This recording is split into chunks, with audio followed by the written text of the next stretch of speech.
లంకా నగరానికి వెళ్ళి లంకిని సంహారం చేసి ఆ యొక్క రాత్రంతా అంతటా వెతుకుతూ ఆ యొక్క అమ్మవారి యొక్క జాడ కోసం వెతికి ఎక్కడా ఎవరు కనిపించకపోయేసరికి తనేమనుకుంటాడంటే, నేను వెళ్ళాననుకోండి సీతమ్మ వారి జాడ లేకుండా నేను వెళ్ళటం చేత సీతమ్మ లేని రాముడు బ్రతకలేడు, రాముడు లేని లక్ష్మణుడు బ్రతకలేడు, రామలక్ష్మణుడు లేకుండా సుగ్రీవుడు బ్రతకలేడు, సుగ్రీవుడు లేకుండా వానరులు ఉండలేరు, అదేవిధంగా రాముడు లేని భరతుడు ఉండడు, భరతుడు లేనటువంటి శత్రుఘ్నుడు ఉండడు, భరత శత్రుఘ్నాలు లేకపోతే అయోధ్య నగరమే ఉండదు.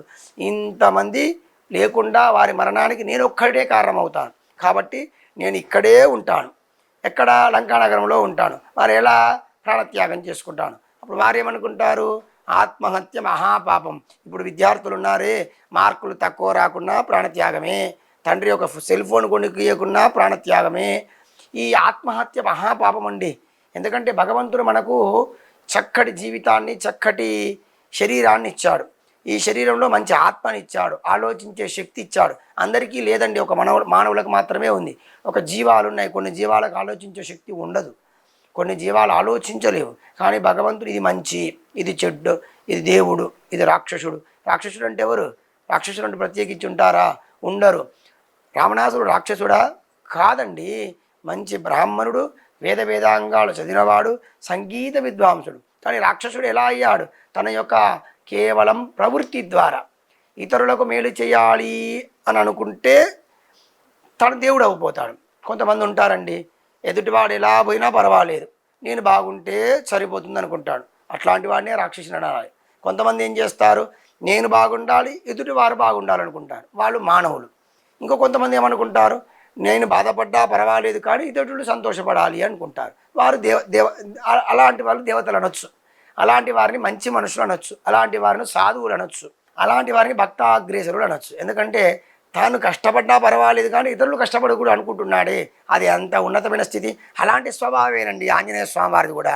ఎందుకంటే తన జీవితం మొత్తం కూడా ఇతరుల కోసమే, తనకంటూ ఏమీ లేదు. తనకు కేవలం ఒక కౌపీర్యం తప్ప, రామనామం తప్ప ఏమీ లేదు. అరే అంత కష్టపడి సంజీవిని పర్వతాన్ని, అంత పెద్ద పర్వతాన్ని తీసుకొచ్చాడు. ఎవరి కోసం? తన కోసమా? కాదే, లక్ష్మణుడి కోసం కదా. అంత పెద్ద సముద్రాన్ని ఉల్లంఘించాడు, దాటాడు. ఎందుకోసం? రాముడి కోసం. సీతమ్మ వారికి రామచంద్ర స్వామి వారి యొక్క జాడ తెలుపుతూ ఇచ్చినటువంటి అంగుళీయకం ఉంది. ఎవరి కోసం? సీతమ్మ వారి కోసం. అంత పెద్ద లంకా నగరాన్ని తిరిగి చూచాడు. ఎందుకో తెలుసునా?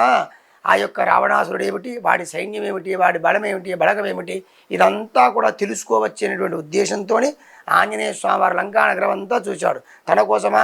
కాదు. ఈ విధంగా ఎప్పుడు ఎక్కడ చూసుకున్నా తన కోసం అంటూ ఏమీ చేయని పరమ భాగవతోత్తముడు ఆంజనేయ స్వామి. ఈ విధంగా ఎదుటి వారి కోసం మాత్రమే శ్రమించేవారు కొంతమంది ఉంటారు. సైనికులు ఉన్నారు చూడండి మన భారతదేశంలో. తనకంటే ఏం అవసరం అండి? తన కోసం కాదు, తన ప్రాణత్యాగం చేసేది తన దేశం కోసం చేస్తున్నాడు. కాబట్టి మనం అలాంటి సైనికులకు సెల్యూట్ చేయాలి. ఒక పంట పండించే రైతు ఉన్నాడు, అంత ధాన్యం తనే తింటాడా? తినడు కదా. తనకెంత అవసరం? ఒక 4 గుంటల పొలం పండిస్తే చాలు. అలా అనుకొని పండిస్తున్నాడా?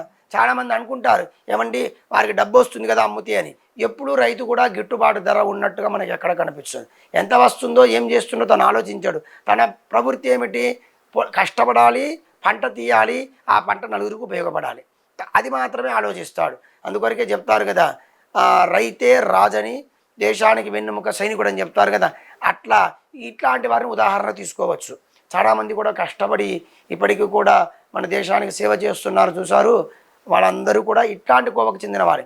ఈ విధంగా ఎవరైతే ఆంజనేయ స్వామి వారిని ఆరాధిస్తారో వారికి కూడా ఇట్లాంటి స్వభావమే వస్తుంది. ఎప్పుడైతే ఎవరినైతే ఆరాధిస్తారో, ఇప్పుడు నరసింహస్వామి ఉపాసన చేస్తారు కొంతమందికి, వారికి ఖచ్చితంగా వారి తన్మయత్వంతో నరసింహస్వామిని ఆవాహన చేసుకొని పూజిస్తున్నప్పుడు ఆ నరసింహస్వామి లక్షణాలే వస్తాయి. అంటే ఏమిటి? కొంచెం కోపం వస్తుంది. ఎవరైతే రాముడిని ఆరాధించి ప్రేమించి రాముడికి ఆరాధనలు చేస్తారో, రాముడిని అర్చిస్తారో, రామతారక మంత్రాన్ని ఉపదేశం చేస్తారో వారికి రాముడి లక్షణాలు వస్తాయి. రాముడు కూడా అంతే కదండి, చాలా సౌమ్యుడు. తాను ఏమంటాడంటే, ఒకనొక సందర్భంలో నా యొక్క చరణాలు ఎవరైతే ఆశ్రయిస్తారో వారిని కాపాడడం కోసం నేను లక్ష్మణుని సీతమ్మ వారిని కూడా పక్కకు పెడతాడంటాడు. సకృదేవ ప్రసన్నాయ తవాస్మిచత యాచతే అభయం సర్వభూతేభ్య దదాత్ ఏతత్ వ్రతం మమ అంటాడు. నా యొక్క వ్రతం ఏమిటో తెలుసా? అన్ని భూతముల యందు, అన్ని యొక్క జీవరాశుల యందు దయ చూపడమే నా యొక్క వ్రతం అని చెప్తాడు ఆ రామచంద్రస్వామి. సకృదేవ ప్రసన్నాయ తవాస్మిచ అభయం సర్వభూతేభ్య, అందరికీ అభయం ఇవ్వటమే. అయ్యా నాకు ఈ కావాలి అని వెళ్తే అభయం ఇచ్చేస్తాడట. అప్పుడు సీతమ్మ వారు వచ్చి వద్దు వద్దు అంటే నువ్వు వద్దు, కానీ నా భక్తుడు కావాలి, వాడి కోరిక, వాడి యొక్క అభయం నాకు కావాలి. అలాంటి స్వభావం కలిగినటువంటి వాడు రాముడు. అప్పుడు ఎవరైతే రాముణ్ణి ఆశ్రయిస్తారో, రాముణ్ణి సేవిస్తారో వారికి రాముడి లక్షణాలు వస్తాయి. శ్రీభాష్యం అప్పలాచార్య స్వామివారు కూడా అదే విషయం చెప్తారు. ఇన్ని సంవత్సరాలు నేను రామాయణం పారాయణం చేశాను కనుక రాముడు పూర్వభాషీచ రాఘవ, మొట్టమొదట పలకరించేవాడు రాముడే. చాలామంది ఏమనుకుంటారంటే నేను మంత్రిని కదా, నేను రాజును కదా, నేను పెద్ద పండితుని కదా, వాడు వచ్చే నాకు నమస్కారం చేయాలనుకుంటారు. కానీ రాముడు అట్లా అనుకోడండి. పూర్వభాషీచ రాఘవ, మొట్టమొదటిగా వెళ్ళి రాముడే పలకరిస్తాడట.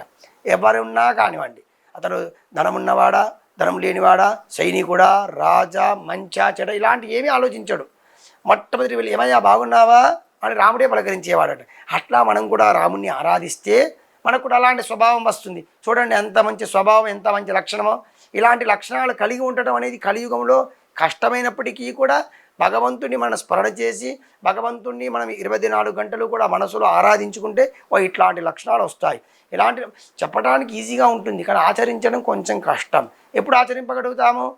నేను అనే భావన తొలగి నా చేత భగవంతుడే చేయిస్తున్నాడు అనే భావన కలిగినప్పుడు అలాంటి లక్షణాలు మనకు వస్తాయి. ఎందుకంటే అమ్మో భగవంతుడైతే ఇట్లా చేయడు, నాలో భగవంతుడు ఉన్నాడనే భావన నాకుంది కదా, అప్పుడు చెడ్డ పని చేయనీకి కాస్త జంకుతాం, భయపడతాం. అదే నేనే చేస్తున్నానంటే నా ఇష్టం వచ్చినట్టు చేసుకోవచ్చు చేయాలంటాం. అలా కాకుండా ఒకరితో సంబంధం, నేనే ఫలితము, నేను కష్టపడుతున్నాను నా ఫలితం ఇదే అని అనుకుంటాం చూడు, అది తప్పు, అది పొరపాటు. కాబట్టి భగవానుడు ఎప్పుడైతే మనం ఆశ్రయిస్తామో, భగవంతుని ఎప్పుడైతే మనం ప్రాధేయపడతామో, వేడుకుంటామో అన్నీ నీవే అని చెప్పినప్పుడు సర్వధర్మాన్ పారిత్యజ్య మామేకం శరణం వ్రజ అహంత్వా సర్వ పాపేభ్యో మోక్షయిష్యామి మా శుచ.